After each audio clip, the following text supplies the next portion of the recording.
कुशीनगर में मस्जिद गिराने का ये पूरा मामला सामने आया। गैर कानूनी हिस्सा बताकर बुलडोजर से बड़ी कार्रवाई की गई है। कुशीनगर जाएगा समाजवादी पार्टी का एक डेलीगेशन। 18 लीडरान का ये डेलीगेशन कुशीनगर पहुंचेगा। 8 फरवरी तक कोर्ट से मिला था स्टे और ऐसे में इस पूरे मामले को लेकर राजनीति देखने को मिल रही है, क्योंकि जिस तरह से कुशीनगर में बड़ी कार्रवाई की गई है उसके बाद से लगातार रिएक्शन भी सामने आ रहे हैं। तो समाजवादी पार्टी की तरफ से एक डेलीगेशन को तैयार किया गया और इस डेलीगेशन में टोटल 18 मेंबर्स हैं जो कुशीनगर जाएंगे और वहां पर हालात के बारे में जानकारी लेंगे और उसके बाद एक रिपोर्ट को, एक खाका को तैयार किया जाएगा और समाजवादी पार्टी के सदर अखिलेश यादव को वो रिपोर्ट सौंपा जाएगा। इस पूरे मामले को लेकर साफ तौर पर राजनीति देखने को मिल रही है। कुशीनगर के मदनी मस्जिद का हिस्सा गिराए जाने के बाद सियासत भी गर्माती हुई दिखाई दी। समाजवादी पार्टी के अध्यक्ष अखिलेश यादव के निर्देश पर आज समाजवादी पार्टी की तरफ से एक डेलीगेशन को तैयार किया गया है, जिसमें टोटल 18 मेंबर्स से नेता प्रतिपक्ष माता प्रसाद पांडे की अगुवाई वाले प्रतिनिधि मंडल यहाँ पर मस्जिद पर बुलडोजर चलाए जाने की जानकारी लेने के लिए पहुंचेगा। साथ ही जिन मुस्लिम युवकों पर मुकदमा दर्ज किया गया है उनके परिजनों से भी मुलाकात करेगा ये डेलीगेशन। पूरे मामले की रिपोर्ट समाजवादी पार्टी के अध्यक्ष अखिलेश यादव को सौंपी जाएगी और इसीलिए ये डेलीगेशन जो है आज कुशीनगर पहुंचने वाला है। 18 मेंबर हैं। आपको बता दें कि ये पूरा मामला जो है, इस पूरे मामले को लेकर 8 फरवरी तक कोर्ट से स्टे मिला हुआ था।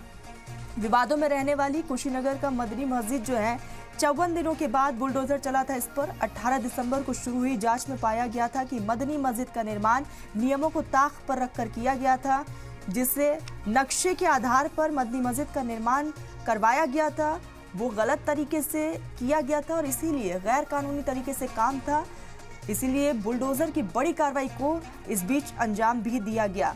और आपको बताते चले कि ऐसे में मुस्लिम पक्ष की तरफ से लगातार इसकी मुखालिफत भी की गई। हालांकि अब समाजवादी पार्टी की तरफ से ये डेलीगेशन जब पहुंचेगा तो देखने वाली बात यही होगी कि कौन कौन से मुद्दे पर बातचीत करेगा और उसके बाद समाजवादी पार्टी की तरफ से क्या कुछ रिएक्शन सामने आते हैं। इसी बीच कुशीनगर से प्रमोद हमारे साथ जुड़ चुके हैं। प्रमोद, आज डेलीगेशन पहुंचने वाला है समाजवादी पार्टी का, अपडेट दीजिएगा इस पूरे मामले पर। जी बिल्कुल, देखिए मदनी मस्जिद कुशीनगर के प्रकरण में जो समाजवादी पार्टी के द्वारा जो 18 सदस्यों की जो टीम है, जो डेलीगेशन है, लगभग 11 और 12 के बीच में यहाँ मौके पे आएगा। हम इस समय मौके पे ही हैं। मदनी जो मस्जिद जो ध्वस्त की गई है इसको देखने के लिए भी तमाम लोग यहाँ पे मौके पे आ रहे हैं। साथ ही यहाँ पे कांग्रेस के अलावा AIMIM के जो अध्यक्ष है, जिलाध्यक्ष है, वो भी मौके पे आए हुए हैं। वो भी मदनी मस्जिद जो बुलडोजर कार्रवाई है उसको लेकर निरीक्षण करें। इसकी रिपोर्ट भी जो उनके राष्ट्रीय अध्यक्ष है उनको भेजी जाएगी।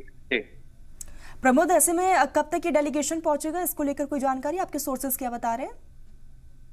जी बिल्कुल, देखिए अभी समाजवादी पार्टी के जो नेता है उनका ये कहना है कि 11 और 12 बजे के बीच में ही डेलीगेशन की जो 18 सदस्यीय टीम है, जिसका नेतृत्व लाल बिहारी यादव के द्वारा किया जा रहा है, उनके नेतृत्व में ही यहाँ पे आएगी। साथ ही इसमें 2 पूर्व मंत्रियों को भी शामिल किया गया है, जिसमें राधेश्याम पूर्व मंत्री बर्मा शंकर त्रिपाठी यहाँ मौके पे आएंगे। जी प्रमोद, खबरों के मुताबिक समाजवादी पार्टी उन पीड़ित परिवारों से भी मुलाकात करेगा जहां पर जिन युवकों के खिलाफ मुकदमा दर्ज किया गया है। बिल्कुल, देखिए मदनी मस्जिद के प्रकरण में जिन 7 लोगों से अधिक लोगों पे मुकदमा जो दर्ज किया गया है उन परिवारों से भी ये डेलीगेशन की टीम मिलेगी। और साथ ही जो मदनी मस्जिद का जो प्रकरण है जिसको लेकर तमाम सवाल जो खड़े किए जा रहे हैं, उसके बाद से जो सियासी सरगर्मियां इस मामले से जुड़ा है उसको लेकर भी जो डेलीगेशन की टीम है यहाँ मौके पे आके उन चीजों की तमाम जो मदनी मस्जिद से जो जुड़ी रिपोर्ट है उसको तैयार करेगी।